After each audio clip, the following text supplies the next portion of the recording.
Okay, everybody, it's on the hour, 5 o'clock here on the West Coast, 8 o'clock on the East Coast, and we want to welcome you to Liz Fusco's webinar here on the 5 R's of Recovery. My name is Cameron Casoglis, and while it may say Susan Smith there at the bottom of the screen,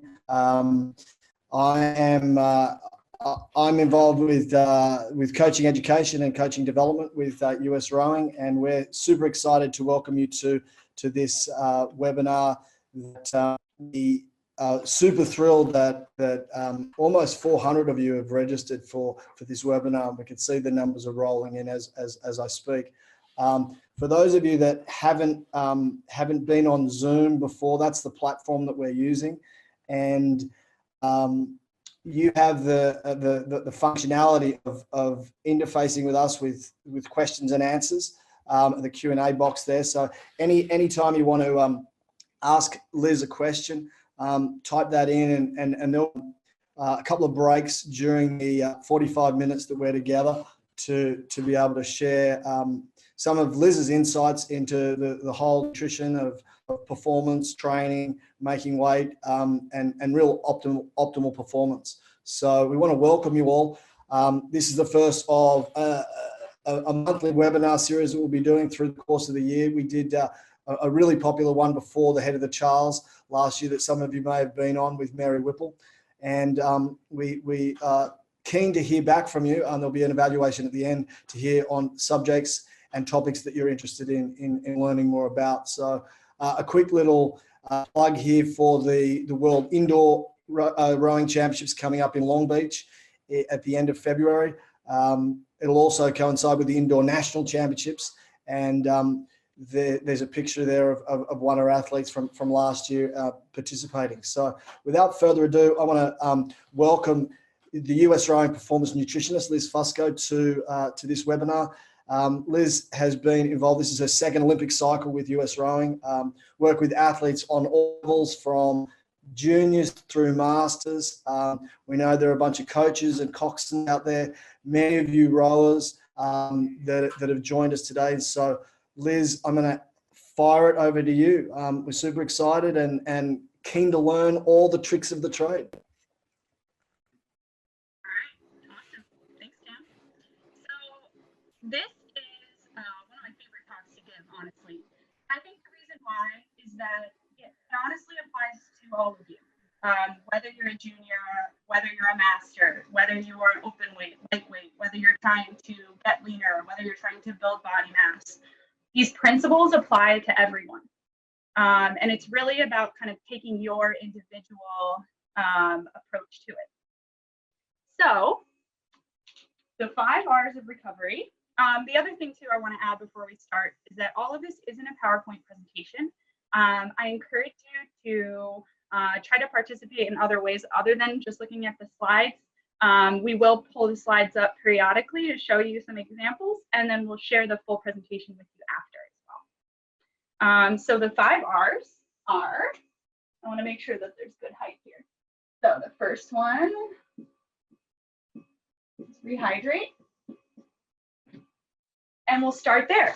So the first thing that's really important to understand about water is what it actually does in the human body. When I ask groups of athletes this, usually they say it hydrates you. Yes, it does hydrate you. But it's also important for transporting nutrients. So the reason why that's important is if you have any GI issues around training, maybe upset stomach, from what you're eating before sessions or during, or maybe you feel that it might be that. If you're underhydrated, then your ability to transport nutrients and your ability to digest things can be compromised. So that's kind of the first step in identifying what might be triggering an issue. It's also really important as a cushion. It actually cushions not only our organs, but our soft tissues, our connective tissue.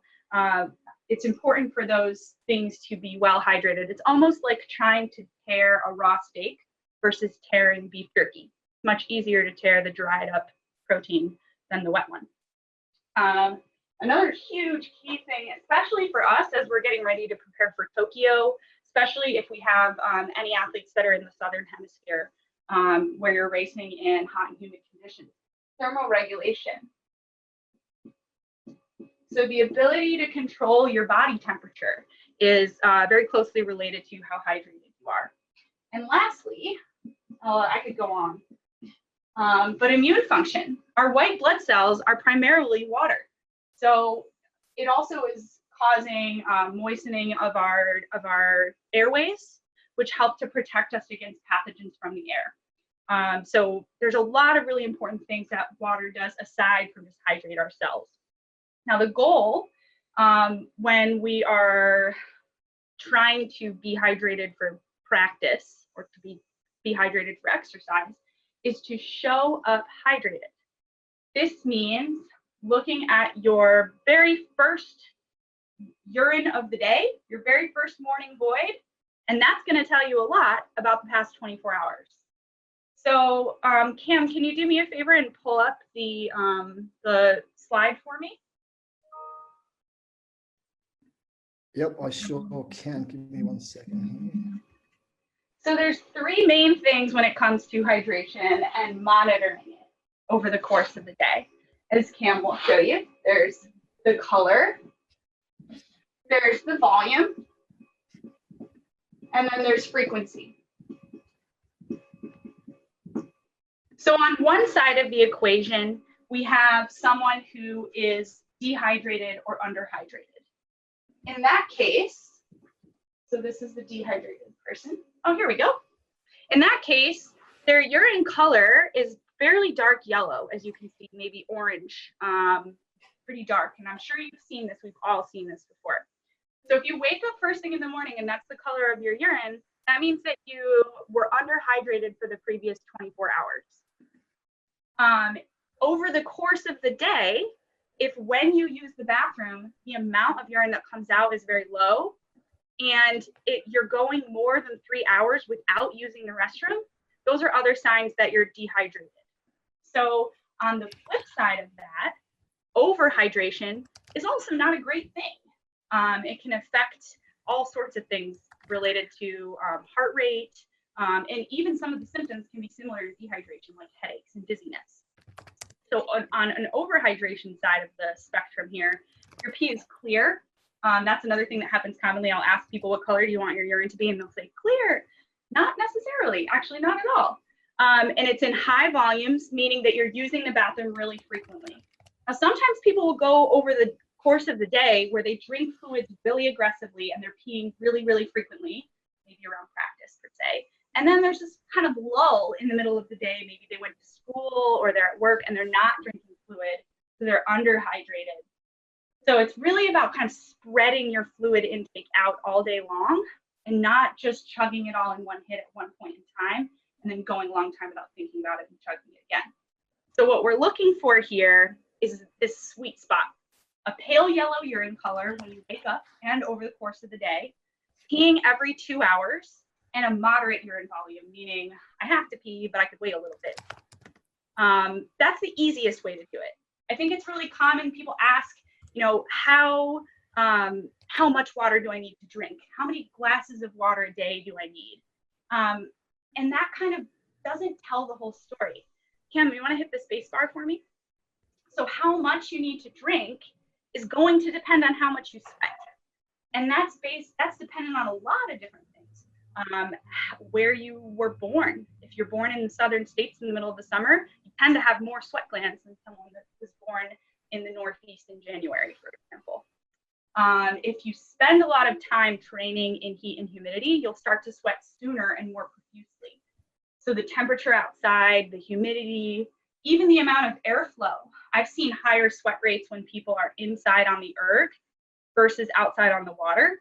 I've also seen higher sweat rates when someone's inside on an erg with a fan versus no fan. So the amount of airflow is really important.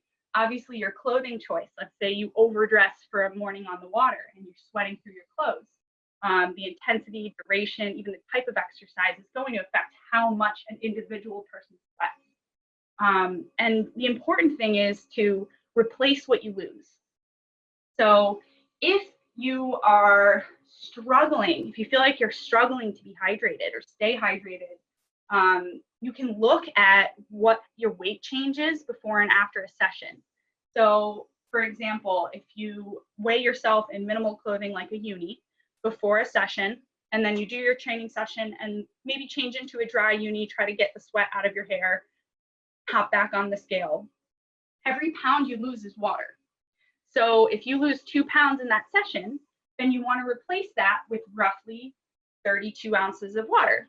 Sometimes you'll go 1 to 1.5 times the amount of weight loss. So it might be up to 48 ounces. But that's one way that you can kind of calculate how much fluid you need to drink. The more you sweat and the more profusely you sweat, the greater your need is for electrolytes and fluid, and the more you need to space your fluid intake out over the course of the day. So let's say you lose 5 or 6 pounds in sweat. You don't want to drink, 100 and however many ounces of water all in one gulp.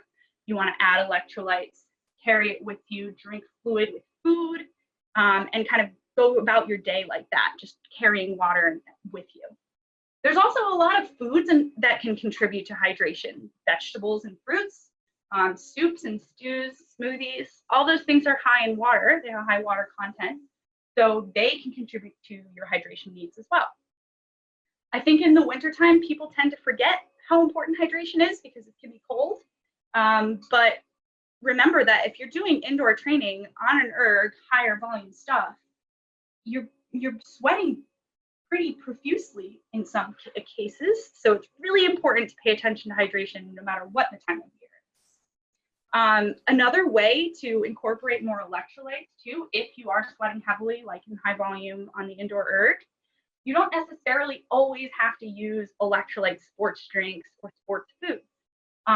Choosing stuff like soup that naturally contains sodium, even using table salt, pretzels, crackers, things that have salt in them, and increasing just your sodium intake can help you to retain fluids more effectively as well. Now I did see on Liz, yeah. Quick question. When you're talking about rehydration, what happens when people are doing workouts sort of closer to the evening, or and they have lost a lot of sweat? What's your recommendation on rehydrating if there's been a lot of sweat loss later in the day or close to bedtime? So the key point is to show up to that training session hydrated, which means drinking fluid all day long. That's going to ensure that you have a quality session. One of the goals that you could have if you are sweating a lot in an evening session is to try to limit your body weight losses to no more than 2% of your total body weight.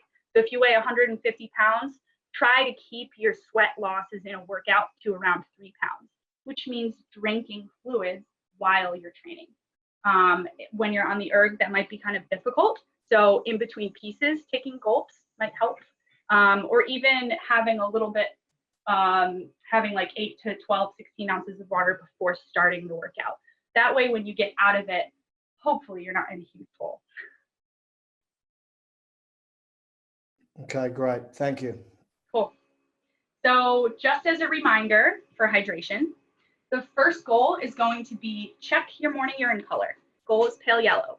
If it's darker, then you know you want to drink a little bit more fluid gradually over the course of the day. Starting with breakfast is really important. Drinking a glass of water in the morning, having fluid-rich foods with your breakfast, and then taking it with you to work or school. And then monitoring the big 3 things over the course of the day: color, volume, and frequency. Every 2 hours, pale yellow, moderate volume. If you're still struggling to stay hydrated and you can't really get a grasp on how much you need to drink, you might try weighing yourself before and after practice just to gauge how much fluid you're losing so you know how much you need to drink. Okay, now it's time to talk about everyone's favorite R, repair. I'm actually going to keep that there.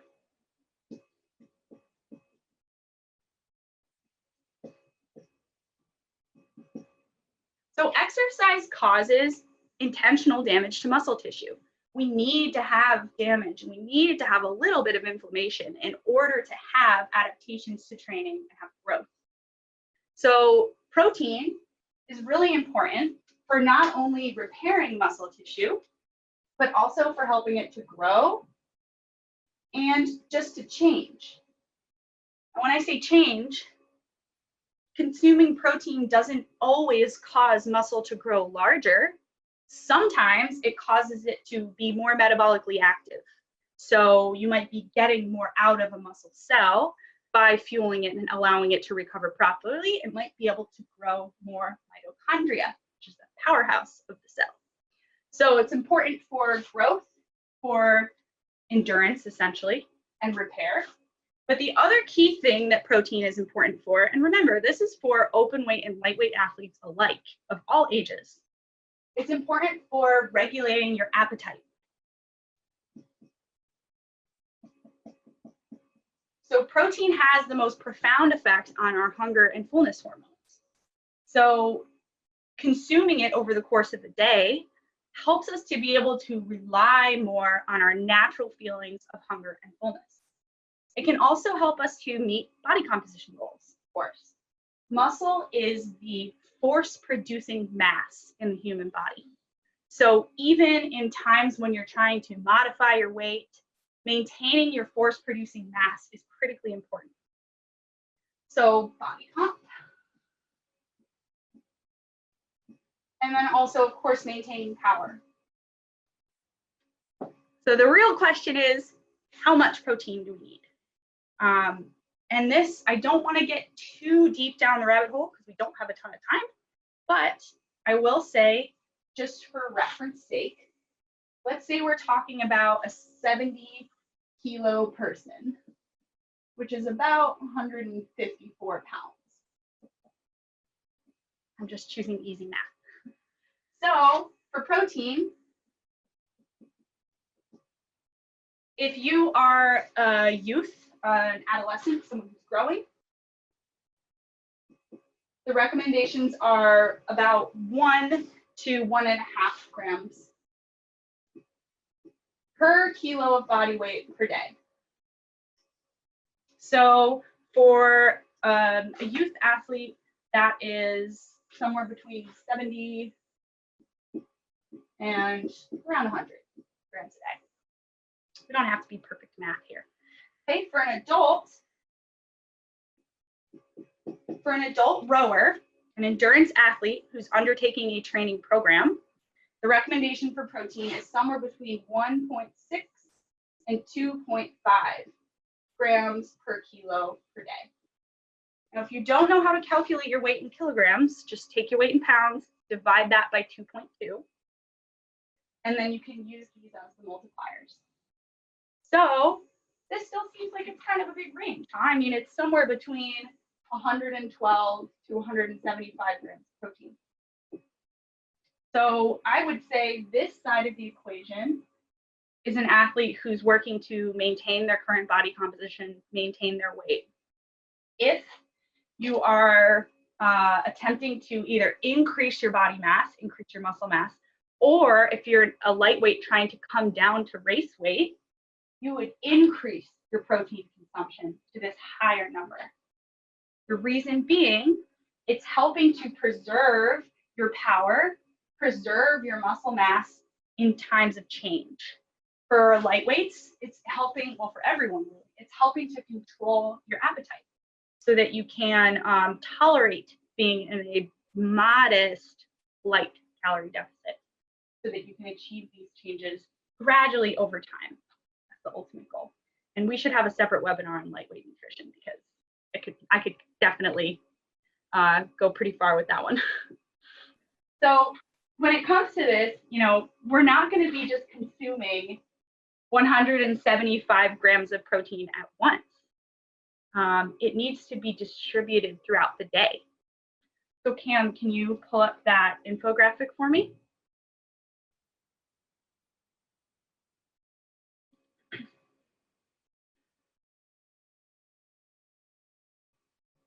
Actually, yeah, you want to go back one more? Go back one. Okay. So these are some examples of different proteins. Now, I know I had a question about plant-based eating. There are plenty of vegetarian and vegan options for protein. Soy proteins being the most branched chain amino acid rich protein sources. So those are good options for athletes. There's also kind of this misconception that soy is harmful in some way. Women can have up to 12 servings of soy a day, and men can have up to 6 a day, with no effects on really anything negative. It's a pretty high amount. That's like 6 cups of edamame. It's a block and a half of tofu for the lower end of 6 servings a day. So soy is a good option.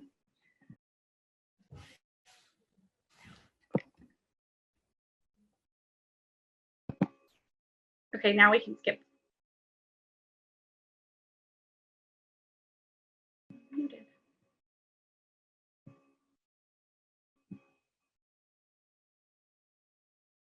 Am I muted? No, you're good. You're good to go. Okay, go ahead and skip.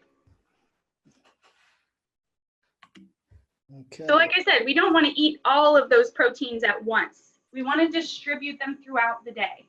So this is a research study where they looked at the distribution of protein. They wanted to find out how often, how frequently should people eat in order to get the maximum response on synthesizing new proteins. So they had one group eating 8 times a day, 10 grams of protein, so a small dose all day long. They had another group that had 4, well, they ate every 3 hours, so 4 times 20 grams. And then they had another group that had a high dose of protein just twice. So in a practical example of this, the blue bar would be if you're somebody who tends to be a grazer, just like picks at food all day long, you might not be getting the maximum muscle protein synthesis response, and you also might not be getting the maximum hunger and fullness cues. So that grazing scenario is similar to if you're only eating twice a day. Like I know there's probably some people out there that don't eat breakfast, then they eat a really big like breakfast lunch, and then they don't eat again until dinner, and they eat a really big dinner. So that would be the yellow bar. Now both of those conditions are not optimal for synthesizing new muscle protein. What this study showed us is that by distributing your protein roughly every 3 hours or so over the course of the day, you can maximize your muscle's response to those foods. So it's not just the amount, but it's the distribution and the timing of protein that's a key factor in stimulating muscle synthesis. So Cam, you can skip to the next one. I know the question on a lot of your mind right now is probably, what is that? What does that look like? What is 20 grams of protein? So here's some examples.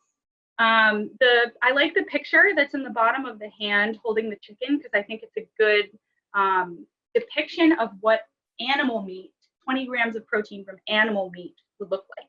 That's anything. That's turkey, tuna, chicken, fish, you name it. And 3 eggs is about 20 grams. And 1 scoop or 1 serving of a protein powder. If you're looking at a bar or something that you want to have maybe before exercise, which we'll get into on the next section as well, that's what I included this nutrition facts label for. It's got the protein and it has some carbohydrate in it, but not too much fat or fiber. And like I said, we'll approach that one when we get to it. So for the first category of protein, that would be for someone who's maybe a little bit smaller in size. Maybe they're not as tall, or they just don't have as much body mass. For the larger, taller kind of open weight people or heavyweights, you might choose from that larger protein category of 20 to 25 grams. This is not an exhaustive list.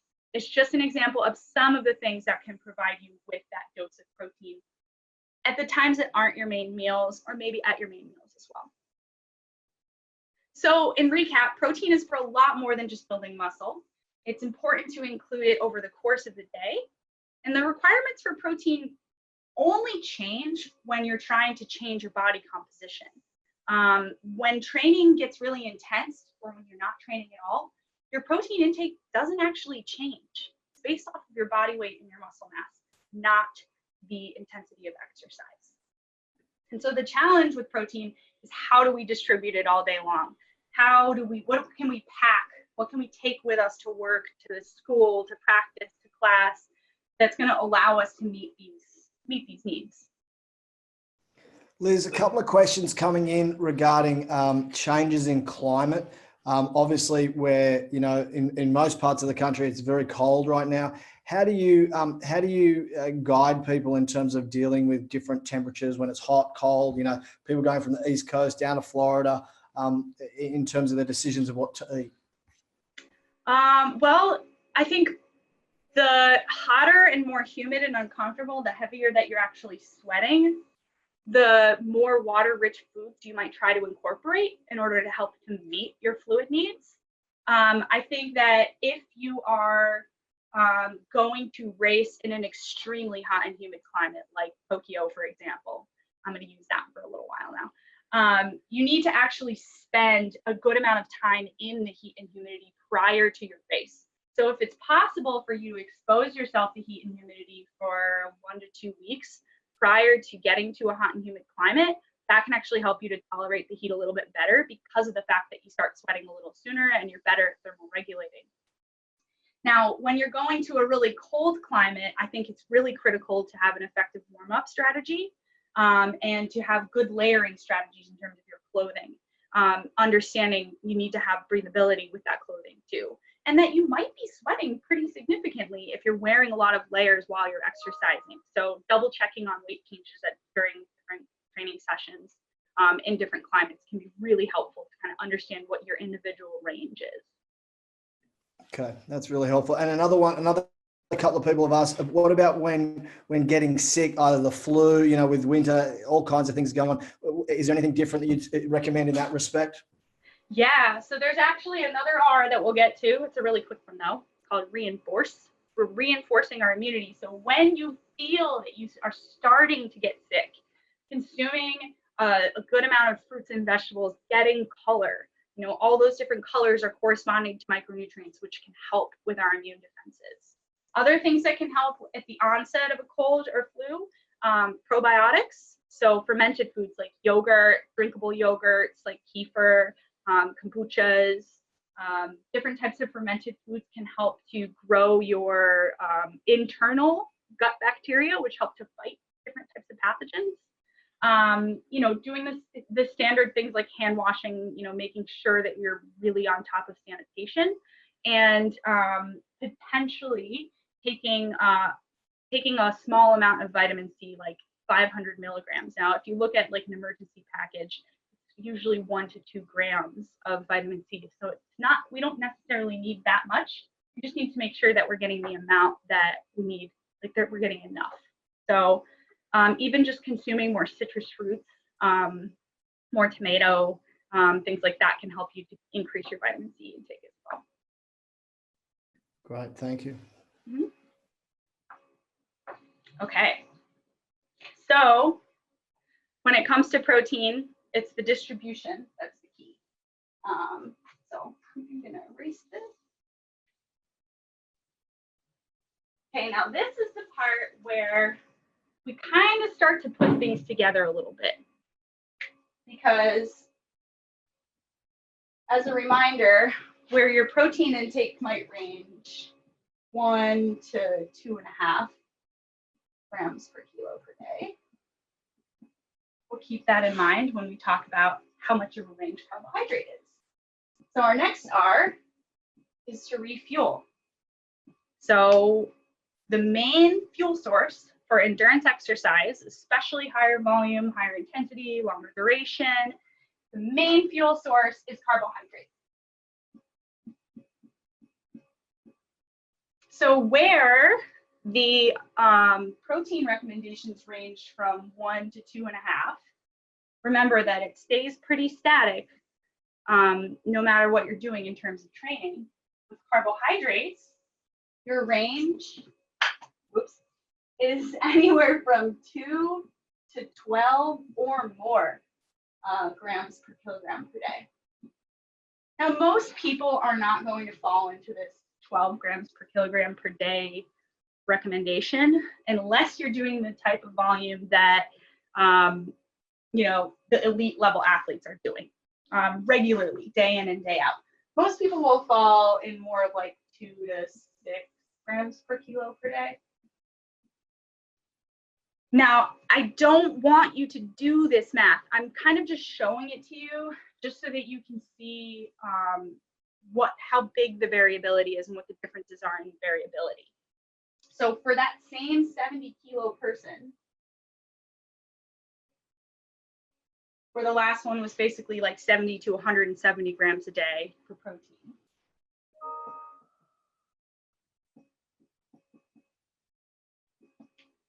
With carbohydrate, it can range anywhere from 140 to 840 grams a day. Can you see why we don't want to do that math? Like, who wants to count 840 grams of carbohydrate? That sounds awful. We don't need to do the math because carbohydrates is something that we can actually feel. If you've ever hit a wall in a workout where you just start positive splitting, you just blow up. One of the things that you can look to, aside from are you hydrated, did you pace yourself properly, is are you properly fueled? Once your blood sugar drops, you start to get shaky, you start to get dizzy, lightheadedness, and you definitely lose a lot of power output. So as you're working harder and more intensely, your need for carbohydrate increases. So Cam, I'm going to have you actually skip to the athlete plates if you can. So I can kind of show you guys how big the variability can be. So on an easy day of training, basically half of your plate should be veggies and about a quarter protein and a quarter carbohydrates or whole grains.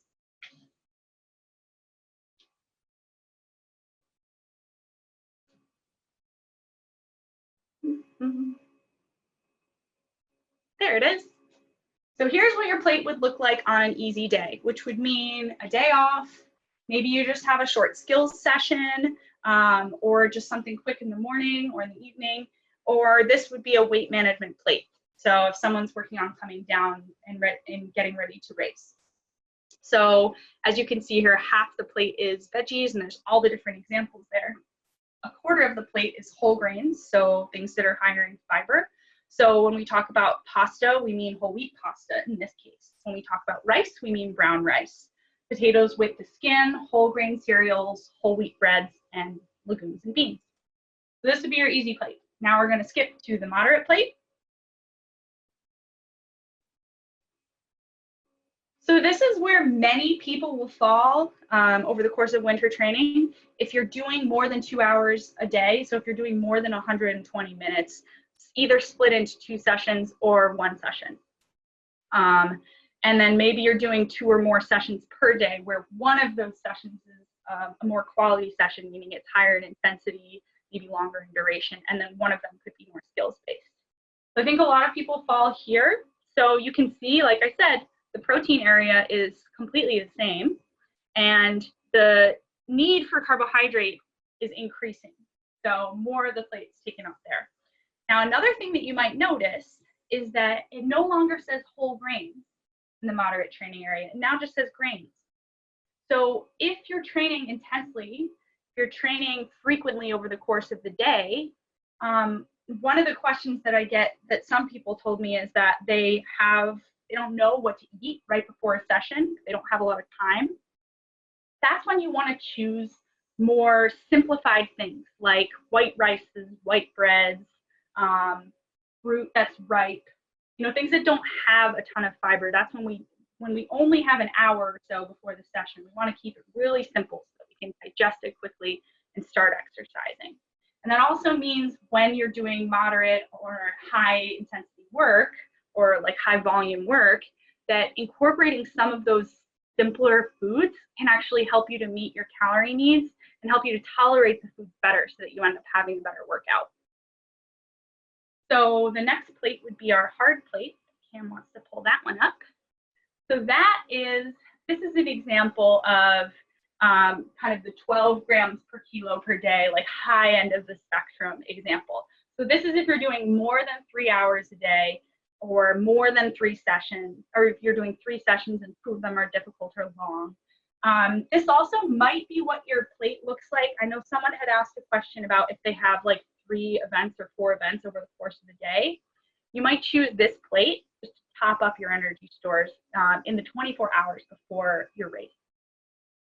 So again, as you can see, protein column didn't change at all.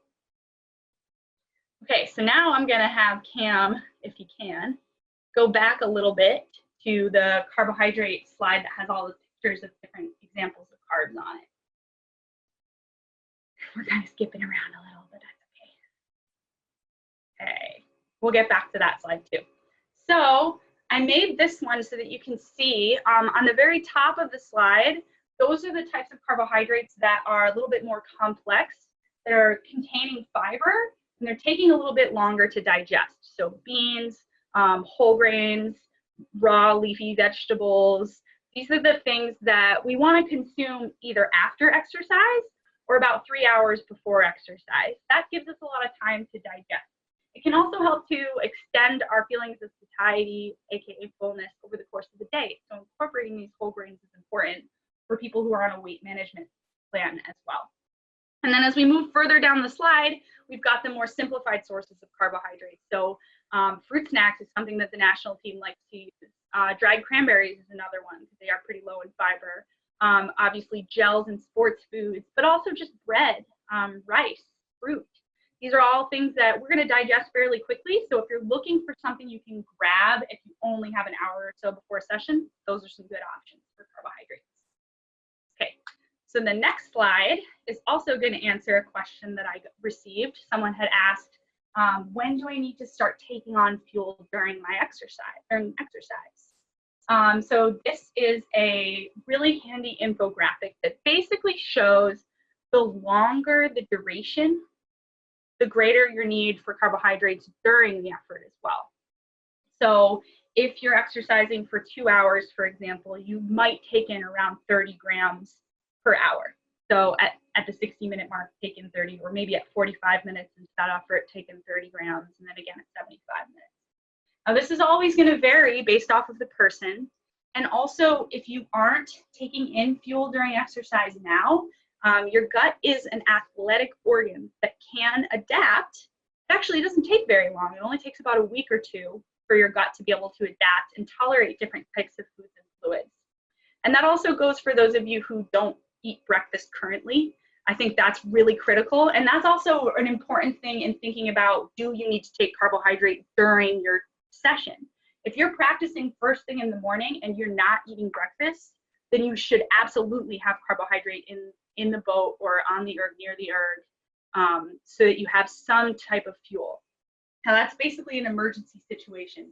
Ideally, you're going to have at least something, whether it be a piece of fruit or one of these simple carbohydrates in the hour before you do your morning workout, and you can kind of slowly build your way up to having something that's a little bit more substantial before that session. So if we skip to the next slide, you'll see it's actually the other half of the protein examples that we had. So we're going to pair up something from the protein column with something from the carbohydrate column. So this is a snack example. So that first column might be if you have an easy training day or an off day. And then the second carbohydrate column might be used for a snack when you're doing moderate or high intensity work. So to recap this, carbohydrate recommendations change drastically, changes based off of your training, and you should consume more carbohydrates when you're working harder. And then when you're working less hard, when you're not working as hard, you can replace some of that space with vegetables. Okay, so then we've got reinforcing our immunity. And so that can be achieved with colors and healthy fats. Now I know a lot of people say, what's the best type of fat? I think coconut oil has been really popular lately. But ultimately, just like everything else, variety is key when it comes to reinforcing our immune function. So using different types of fats, using seeds, nuts, using olive oil, using avocado, incorporating some saturated fats, not as many as the other types of fats like olive oil, grapeseed oil, vegetable oil, but some coconut oil, some butter is okay. and just not getting stuck on a single type. And then when it comes to reinforcing our immunity with colors, really the key is to eat the rainbow. What I recommend is 3 colors. So if you have a plate, AKA if it's lunch or dinner, try to have 3 colors on that plate. And I think even the pickiest people can do a pretty good job at getting 3 colors on the plate. At your snacks, it could be just incorporating some type of fruit and vegetable when you can. And then the most important are repeat. This is easy because we've already kind of talked about this. The key is to repeat every 3 to 4 hours over the course of the day, or every 3 to 4 hours that you're awake. So immediately after exercise is a very important time for recovery, obviously. So within that first hour, you have an increase in your heart rate and your blood pressure. Your blood vessels are dilated, and it's allowing you to deliver those nutrients to your working tissues, to your recovering tissues a little bit faster. So that's why that post-exercise recovery snack is important. Now, it could either be a snack. Let's say you have to like wash your boat, take a shower, get changed, go home, cook dinner. That could be a recovery snack. If you have the option to go straight to a meal and to eat within 60 minutes, then that would also cover it. So you're basically going to be switching your body's hormones from a kind of breakdown or catabolic, inflammatory state into a building and repair state a little bit earlier in the recovery timeline. So that's why that 60-minute after exercise is important. But it's not something that is only post-exercise. Recovery takes 24 to 48 hours. Muscle is responsive to nutrients and things for almost 2 days after an exercise session. And that's why it's so important to repeat these things, to not just think about them after exercise, but to think about them all day long. So the last thing that I want to do, actually, before I keep going, should we stop for questions? Does anybody have questions right now? Liz, there's a bunch of really good questions here that I think we'll probably be able to follow up with after, but there's one here about popular diets. Can you speak, I know you could speak for hours on this topic, but the keto diet, the paleo diet, and there's millions of others. Can you talk to that? Because I think, there's a lot of questions here relating to balance between proteins and carbohydrates. Where does fruit fit on the plate? Can you just speak to that just in terms of a rule of thumb of how to make good decisions? Yeah, absolutely. Well, first of all, we'll talk about the diets, the low carbohydrate, high fat thing that's going on right now. I would encourage anyone who wants to learn more about this to just do a simple Google search of Louise Burke. She is a sports dietitian from the Australian Institute for Sport, and her husband, John Hawley, have been studying carbohydrate metabolism for a long time. And they just did a really well-controlled study called Supernova, where they took a set of athletes where they thought maybe these people will benefit from being high fat, low carb, because the work that they're doing is pretty low intensity. It was in race walkers. Even in them, they were 2 to 2.8% slower on a low carbohydrate diet plan. So even in populations where there's a theory that they're burning more fat as fuel, so maybe it will help, it still makes you slower. So I would not recommend a ketogenic diet for any endurance athletes that are hoping to be as fast as they possibly can. Now, a good athlete genetically is always going to be good. It's just, are they going to be the best they can be? And that is where periodizing your nutrition, which is what we're talking about, meaning eating more when you're working harder, eating more carbohydrates when you're doing more intensity. That's the real key, the real thing that you want to try to get a grasp on. I think that athletes tend to eat the same thing every day, the same amount of food all day, every day, and they don't think about the variability in their schedule and the variability in their training, how to change their intake to meet those needs.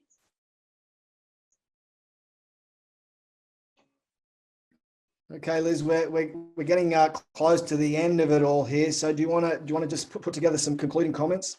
Yeah. So the last thing I want to do is actually, if you can pull up the slide of the example day, I think that kind of helps to pull it all together. So I set up an example day that includes 2 training sessions, one early first thing in the morning and one kind of after school. I figured that might be relevant to most of you.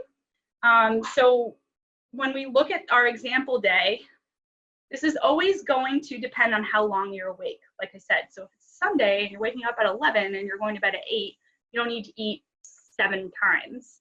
But in this example, this person's getting up at 5 o'clock in the morning. So they're doing an erg session. The room is hot. It's an hour and a half long.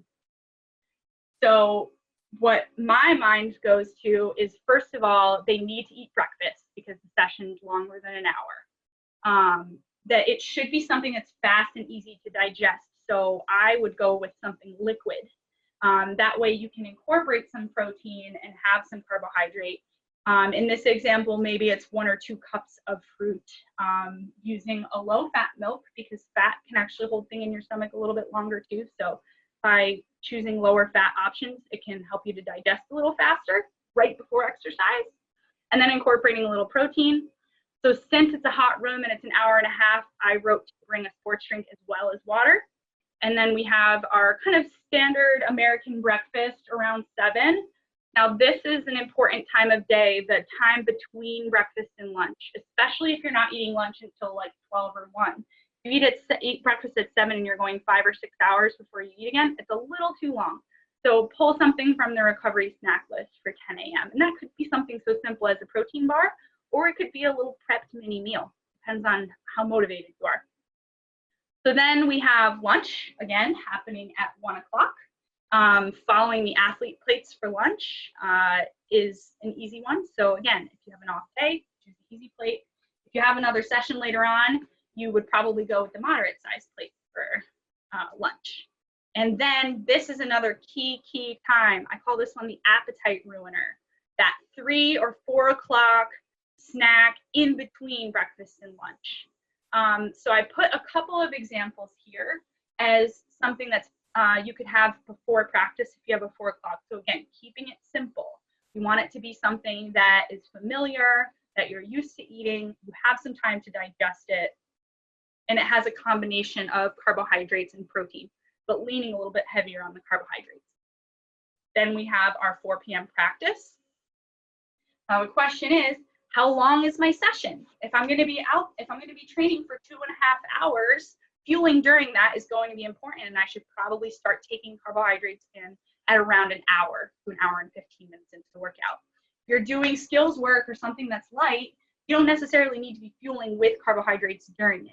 If you're doing a strength training session, the snack that you eat before is going to help minimize your muscle damage during the session, and then what you eat after is going to help accelerate the recovery process. So it kind of is always going to depend on what type of training you're doing and how long. And then you've got dinner later on that night following the athlete plate. And then maybe some of you, I know a lot of you are in high school and you're up studying late at night. You should feel hungry 3 or 4 hours after you eat dinner. So if it's 11 or 12 o'clock at night and you are hungry, you should eat and you should have a snack. Now, the challenge here is making sure that that bedtime snack contains protein. So what we like to do is make like a sweet Greek yogurt bowl with maybe some chopped up dark chocolate and a handful of berries. Or it could be, 1 or 2 pieces of chocolate or a cookie plus a pint of milk. You can also just have a savory snack. It doesn't always have to be sweet at the end of the day. But this is kind of an extreme example of what distributing your energy intake might look like. Now, if you're one of those people that's only eating twice a day right now, add 1 time. If you're not eating breakfast, that's your key time right there. So kind of look at your day and your distribution and see if there's a period of time when you're going really long time without eating. Plug a snack in there, see how it feels. So I think I'm totally a little bit over time, but to sum it up, we want to rehydrate with fluids, repair with proteins, refuel with carbohydrates, reinforce our immunity with colors and healthy fats all day long. All right, thank you. Thanks for tuning in. And if I can take any questions, I'm happy to. Liz, lots of really good information here. A lot of really positive comments from the group, and we will just as we wrap up here. We're going to post both the video and also the PowerPoint slides on the USRowing website for you all to be able to go back and look at some of the details here. We will also send out an evaluation, so we're really interested in what you guys thought of this. As I said, for many of these questions that perhaps we didn't answer, we're definitely going to respond directly to each of you here. And if you have any questions directly, please send them to me or to Liz. And Liz's email address is liz.fusco@usrowing.org, and my email address is also posted here. So Liz, again, thank you very much for your time, your expertise. I know that I've heard you present this particular content on many occasions, and I always learn something new. I don't know if that speaks so much about me, but I know that there's a lot of great stuff here, and just want to say thank you very much. Thank you also to everybody that taken time out of their busy schedules. I know it's late for many of you on the East Coast. So again, please let us know if you've got any questions or comments. My email address is below here. We will be archiving the materials here, and let us know if there's additional information here. There's a bunch of questions about coxswains, lightweights that we really haven't been able to get into the details so much today, but that's definitely stuff that we want to table for another time and get into more detail. So again, Liz, thanks to everybody. Thanks for joining us, and we look forward to seeing you out in the race season at some point. It's not that far away for many of you, so make good decisions, stay healthy, and we look forward to seeing you soon. So thanks, everybody. Don't hesitate to say hi if you see me out there either. I'd love to meet you. Bye, everyone. Thank you.